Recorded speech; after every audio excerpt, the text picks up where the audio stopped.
Pemirsa, dua orang pria pengendara dan penumpang sepeda motor di kota Lubuk Linggau nyaris diamuk massa. Pasalnya, dua orang ini ternyata mengendarai sepeda motor hasil curian.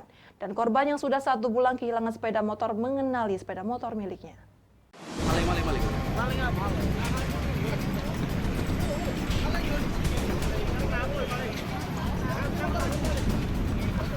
Beginilah rekaman amatir warga ketegangan antara korban pencurian dengan dua orang pria yang mengendarai sepeda motor hasil curian.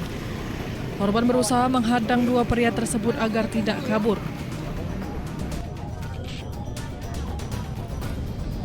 Dua orang itu bernama Yos Sudarso dan Roy Martin, warga Kabupaten Rajang Lebong, Provinsi Bengkulu. Keduanya sempat melawan sang pemilik motor kemudian meneriaki maling.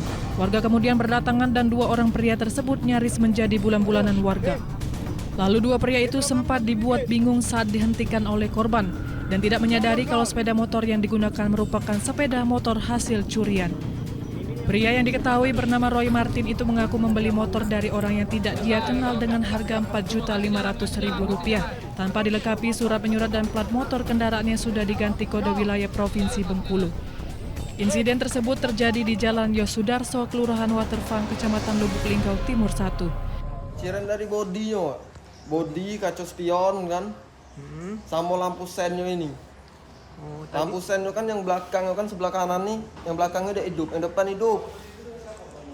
Tadi ketemu di jalan? Ketemu di jalan, aku ering kan nyampai bakso Charles kan, tidak ketemu, aku putar balik lagi, tidak tahunya dia masuk mitra bangunan.